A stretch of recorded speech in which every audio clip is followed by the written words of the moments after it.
CPMG, Nivo das Neves, 9º ano, disciplina de Geografia, professora Selma Fernandes. O conteúdo que iremos trabalhar é a regionalização da Ásia, será a Ásia Central e Sudeste Asiático. E essa é a nossa aula de número 23. Aqui é a divisão regional da Ásia, todas as sub-regiões, que é a Ásia Setentrional, Central, Oriente Médio, Ásia Meridional, Sudeste Asiático e Extremo Oriente.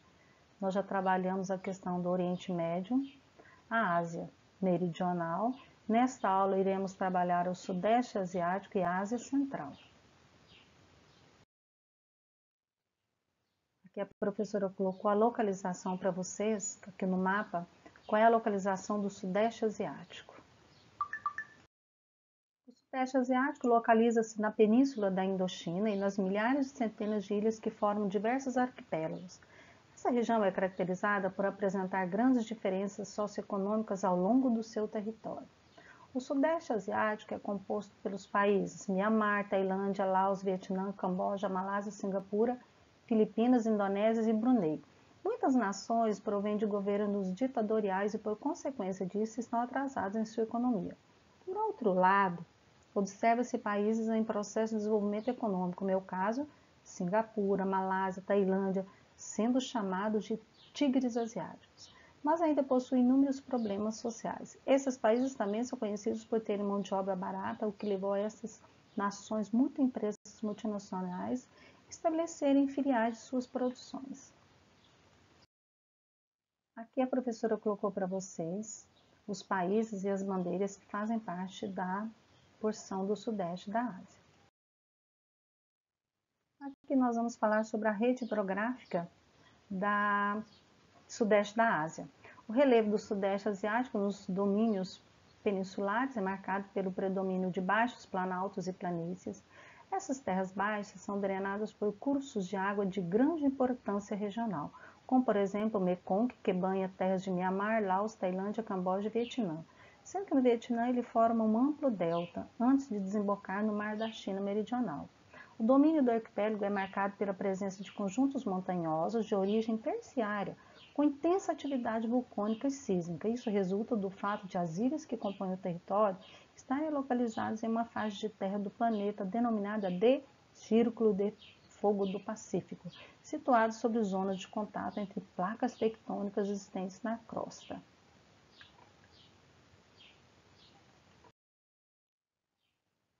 As florestas tropicais equatoriais encontram-se nas regiões próximas ao Equador, apresentando elevadas temperaturas e altos índices pluviométricos, como a Península Malais, Península da Indochina, uma parte da Índia e das ilhas Sumatra, Bornéu, Nova Guiné e Filipinas.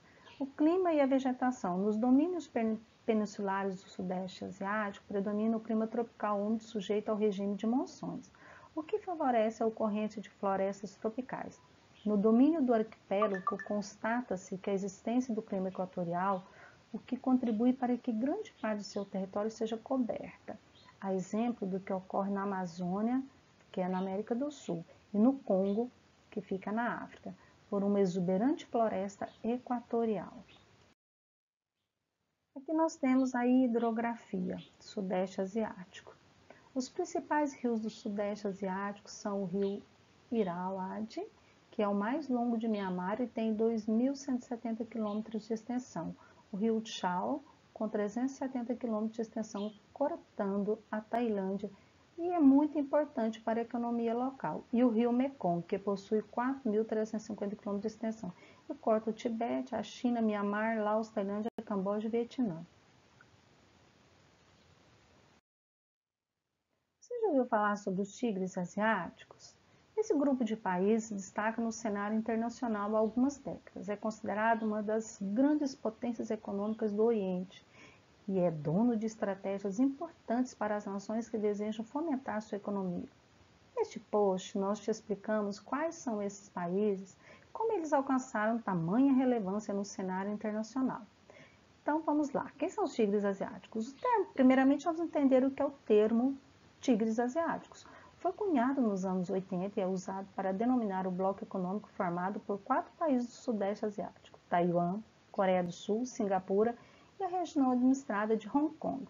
Essas nações uniram um investimento de capital externo expressivo a políticas públicas nacionais inteligentes, aqueceram suas economias de maneira notável e se transformaram em uma referência no âmbito mundial. Esses países são denominados de novos países industrializados, ok? Aqui é uma breve explanação sobre como esses países, tornaram-se potências. O país asiático que iniciou este ciclo rápido de crescimento foi o Japão, com uma bem-sucedida reforma agrária, seguida de um aumento rápido da renda dos fazendeiros, que criou um mercado local para novas fábricas. O Japão atuou não só como estímulo, mas também como exemplo, pois imensa e ininterrupta expansão da economia japonesa foi decisiva para criar um dinâmico mercado em toda a área circundante do Pacífico. O crescimento mais marcante foi o apresentado pela Coreia do Sul, que a partir dali começou a ser conhecido como o Milagre do Rio Han, na década de 1950. O país era um dos mais pobres países da região, com menor desenvolvimento. Já na década de 1980 até o presente momento, a Coreia do Sul se transformou em um país desenvolvido com renda alta e elevados valores de IDH e de PIB per capita. O progresso de Taiwan seguiu o mesmo rumo. Quais foram as características econômicas desses países denominados de tigres asiáticos? Para o seu desenvolvimento, os tigres asiáticos adotaram um modelo econômico voltado à exportação, também conhecida como plataforma de exportação. Essa abordagem econômica é pautada no alto investimento na modernização dos produtos internos, permitindo que os países ganhem destaque pelo seu conhecimento técnico. As 4 nações optaram por abrir as portas do mercado nacional para o investimento estrangeiro, como mencionamos anteriormente, e adotaram medidas interessantes para fomentar a economia local e tornar as nações competitivas no âmbito internacional. Assim, Coreia do Sul, Taiwan, Singapura e Hong Kong baixaram os impostos, estabeleceram isenção total para a importação de máquinas e equipamentos industriais, facilitaram os processos envolvidos nos envios de remessa de lucros ao exterior. A demanda por produtos importados começou a cair em seus territórios. Foram criadas algumas restrições às importações, as quais foram substituídas por investimentos no setor de bens de consumo leves. As empresas nacionais e estrangeiras instaladas nesse território ainda contaram com mão de obra mais baixa e extremamente capacitada. Como resultado, os produtos com baixo aporte tecnológico, como roupas, calçados, brinquedos, por exemplo, começaram a ser comercializados a preços baixos e imbatíveis no mercado internacional. Por outro lado, investiu-se também na indústria de alta tecnologia. A oferta aos países desenvolvidos foi priorizada e os tigres começaram a concorrer com outras nações emergentes. Além disso, os salários tornaram-se maiores e os investimentos em qualificação fomentou o consumo da população a médio e longo prazo.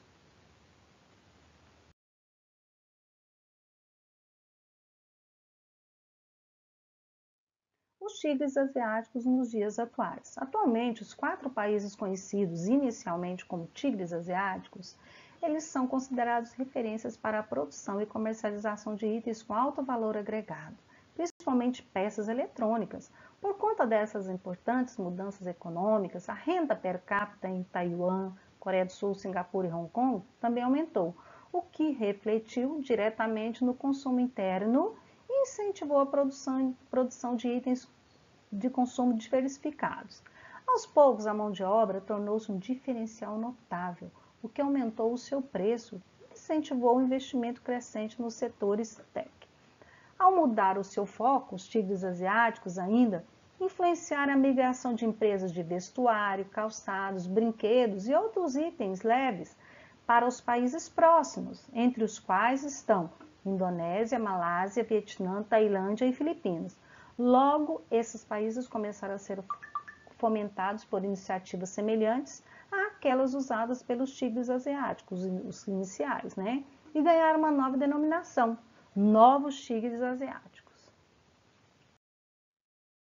A Ásia Central, composta por 5 países situados a leste do Mar Cáspio, que são Cazaquistão, Turcomenistão, Tadiquistão, Uzbequistão e Quirguistão. A região apresenta relevos de planícies e planaltos no leste, além de montanhas na divisa com o Oriente Médio, no Irã e o Afeganistão. A vegetação é constituída basicamente por estepes e espécies típicas de áreas desérticas em função do predomínio do clima seco.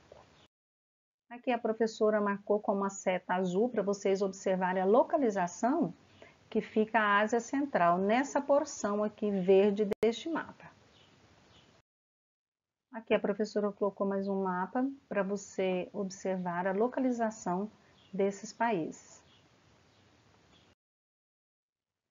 Aqui as principais características da Ásia Central. Está situado o Mar de Aral, situado entre o Cazaquistão e o Uzbequistão, que tem uma grande redução do corpo hídrico, está secando, pois a região, tem clima semiárido, onde a evaporação é maior que a precipitação, e utilizou a água do rio Sir, Daria e Amudaria para irrigação, comprometendo o abastecimento de água no mar.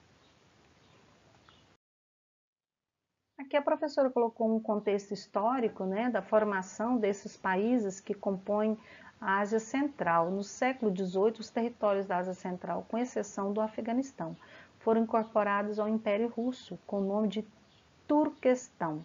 Após a Revolução Russa de 1917, o Turquestão passou a ser controlado por forças comunistas, resultando na sua incorporação à União Soviética, com um conjunto de repúblicas formalmente autônomas, mas subordinadas ao domínio de Moscou. Da Ásia Central, vamos ver outras características, É a grande produção de petróleo que a torna interessante para grandes potências econômicas como Estados Unidos, Rússia, China e União Europeia. Predomina na região o clima árido e é uma região que não possuía saída para mares abertos e oceanos, o que dificultava o comércio internacional. No entanto, o Mar Cáspio e o Mar de Aral, ambos mares fechados, este último sofre com sérios problemas ambientais e está desaparecendo, como o caso que a professora mencionou, devido ao uso das águas dos rios. Outras características sobre a Ásia Central, como o caso dos rios Sir, Daria e o Amudaria, são destaques na rede hidrográfica da região. Essa região é marcada por conflitos que favorecem o surgimento de economias e estruturas sociais precárias, que você observa aí a classificação do Tadiquistão e Uzbequistão. Algumas características da Ásia Central: é uma das regiões menos povoadas e mais isoladas do mundo.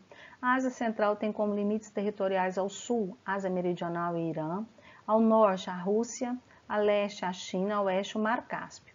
Os países que fazem parte dessa região são Turcomenistão, Tadiquistão, Uzbequistão, Quirguistão e Cazaquistão. Características específicas desses países: não serem considerados exportadores, terem problemas econômicos com economias fracas e instáveis, culturais e políticas. A base da economia desses países é o gás natural, petróleo, carvão mineral e minério de ferro, além da agropecuária. No setor industrial, destaca-se a alimentícia, têxtil, siderurgia e petroquímica.